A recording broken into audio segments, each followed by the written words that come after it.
So the black Twitter has been ablaze over the past week as women rationalize and try to explain and ask questions regarding the amount of black men that they saw with white women at the NFL draft, bringing up comments such as this one. Not even gonna lie, seeing all black athletes with hot girlfriends at every draft makes my blood boil.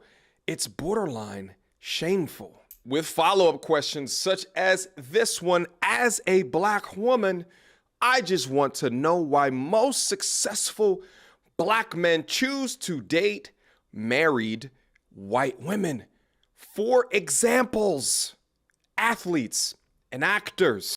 This is the Snow Bunny crisis on steroids. Okay. And I'm kind of ashamed of the black community for doing all these damn videos and having opinions about why black men date outside their race when they get money. With his Danish girlfriend, Alina Thurgood. And if this was an isolated incident, we wouldn't even have had this conversation. However, black men have been doing this since racial barriers were lifted from professional sports. And that's why black men, we hate our mothers. We hate our black mothers. We trying to compete with white men. We want to be assimilated because that's why we deal with white women.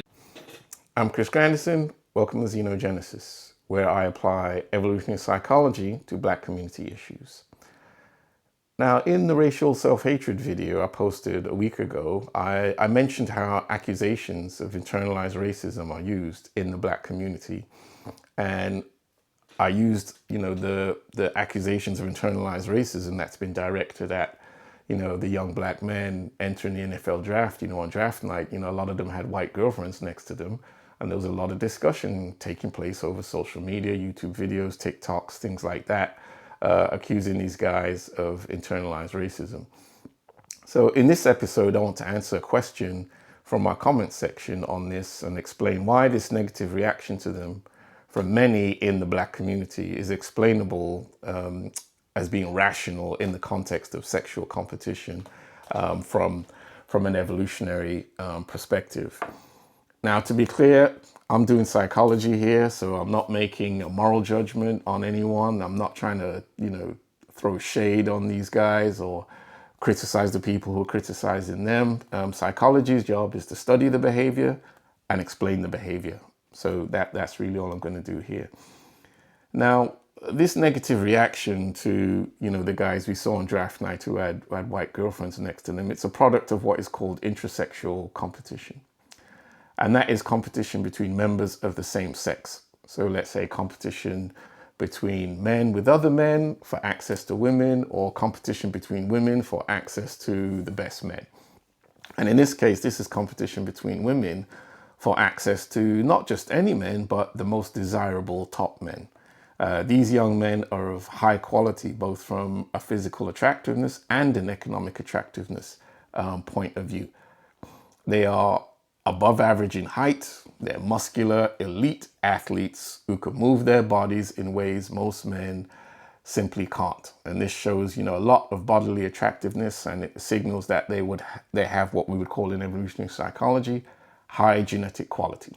You have to be an elite athlete to get into the NFL. And of course, the men are all above average in height. It's pretty rare for, let's say, a guy who's 5'8", 5'7", or 5'9" to get in the NFL. For the most part, guys are going to be maybe around 5'11" upwards, 5'10", 5'11" upwards, but most of them going to be 5'11" and then into the 6 feet. So they got a lot of physical attractiveness going on. But also, they are millionaires. So they also have high levels of prestige, status, and economic attractiveness that goes along with being in the NFL. So they've got it on both sides, physical attractiveness and all the prestige, status, and economic attractiveness as well.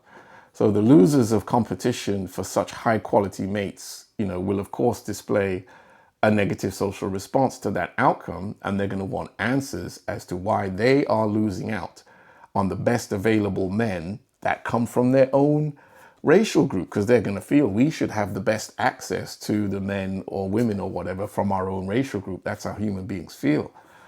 So now what intensifies this whole effect, at least for black women, is that there is a low sex ratio of a lot fewer black men compared to the number of black women in general.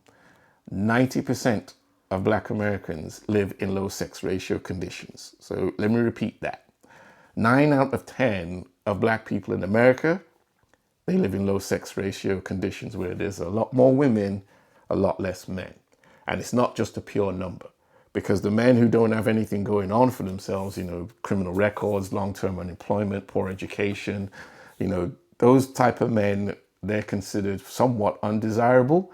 So a lot of women aren't going to choose those men. So we're actually talking about, where are the desirable men? What's the ratio of the desirable men to the number of women out there? So there's a smaller pool of high quality black men to choose from. So even amongst black women, the competition to land a high quality young black man is extremely intense already, just amongst black women. So seeing these top desirable, young brothers being picked off by non-black outsider women on draft night, so publicly, because the whole country is watching the NFL draft, right? So watching these black guys get picked off and, seeing all these white girls with them, yeah, it's tough. It's going to draw criticism because, in effect, this is a loss of the best available guys that black women have to choose from when the pickings are already slim for black women. Now, adding to this intrasexual competition is that our tribal psychology is in play here, because this is a racial intrasexual competition between black women and white women for top shelf young black men. So to clarify this point, when these young, wealthy, attractive black men are drafted and seen with young black women by their side, there's no negative reaction, because that feeling of group tribal competition is not there. These are top men from your racial group choosing women within the race. That's cool. But when the best men and women of your racial group seem to be choosing mates from another race at a high rate, it can be emotionally felt as damaging the sexual reputation of the group. And this phenomenon suggests the best mates in your own tribe don't want you. They want mates from the other team, implying the women of the other team are of a higher mate quality. And this perception places black women at what an evolutionist would call, they would call it a selective sexual disadvantage. And this means you have an inferior ability to attract desirable men compared to others around you who you're competing with to get those top men. So in other words, you are the last to get picked. So our status psychology in situations like that, it will produce an emotional response that seeks to prevent that social reputational damage from happening or worsening, or even if you can reverse it. So one of these negative emotional responses, it can be to state that the men and women choosing to date interracially, they hate their own race. It's nothing wrong, with me. They've got the problem. I'm good. Now, let me use another race as an example to show every race does this if they are in that situation.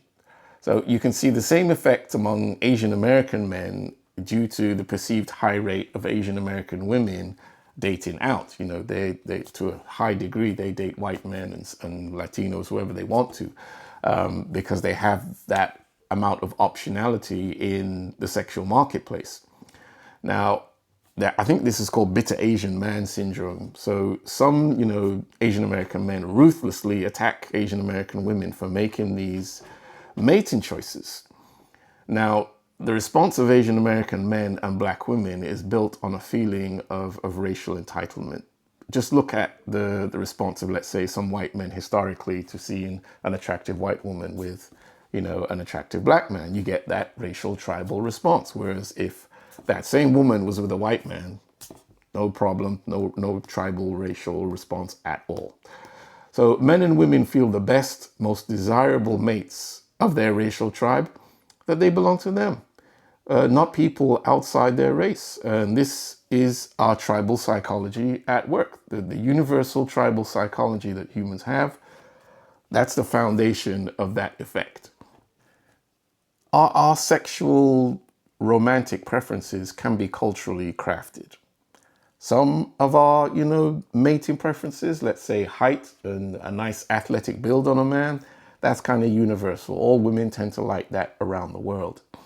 But then there are many other aspects of attractiveness that are a part of our mating psychology that can be influenced culturally.